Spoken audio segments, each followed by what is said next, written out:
ఆంధ్రప్రదేశ్ రాష్ట్ర అభివృద్ధిని దృష్టిలో ఉంచుకొని గౌరవ సీఎం గారు సమతుల్య జనాభా సమృద్ధి ఆంధ్రప్రదేశ్ అని నినాదంతో ప్రజల వద్దకు రావడం జరిగింది.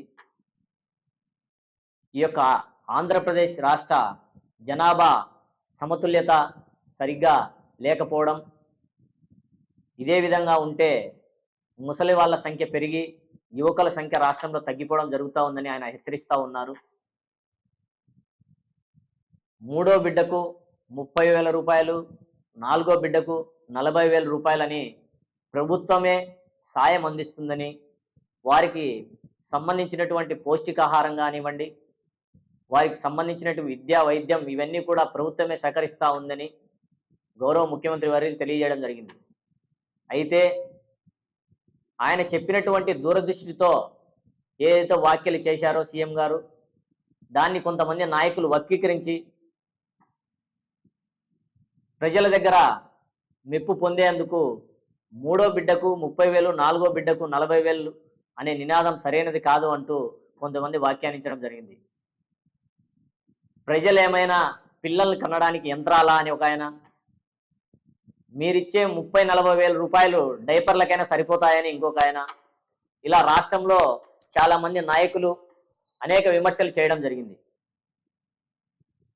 ఈ విమర్శలన్నీ కూడా దూరదృష్టి లోపం ఉంటే తప్ప ఏ నాయకుడు కూడా ఇలాంటి విమర్శలు చేయరు.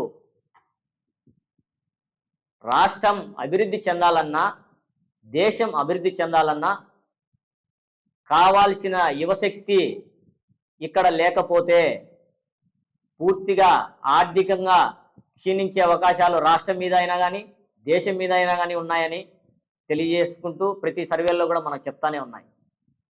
ఒకప్పటి జనాభా వృద్ధి రేటు చూసుకుంటే 2.9 మన రాష్ట్రంలో ఉంటే ప్రస్తుత వృద్ధి రేటు 1.5 వద్ద నిలిచిపోయినటువంటి పరిస్థితి చూస్తూ ఉన్నాం. ఇదే కాలక్రమేణా ఇంకొక 4 సంవత్సరాలు ఉంటే కన్నా యువత పూర్తిగా క్షీణించి ముసలి వాళ్ళ సంఖ్య పెరిగిపోయి ప్రభుత్వాల మీద భారం పడే అవకాశం ఎక్కువగా ఉంది.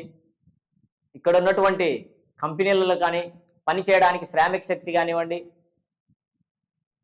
అనేకమైనటువంటి అంశాలలో యువకులు లేకపోవడంతో రాష్ట్రం ఆర్థికంగా క్షీణించే అవకాశాలు ఉన్నాయని కూడా తెలియజేస్తూ, రాష్ట్రంలో జరుగుతున్నటువంటి అభివృద్ధిని ఎవరు కూడా రాజకీయ రంగు పులమకుండా ఆలోచన దృష్టితో మాట్లాడితే బాగుంటుందని ఈ మీడియా ముఖంగా తెలియజేస్తా ఉన్నాను.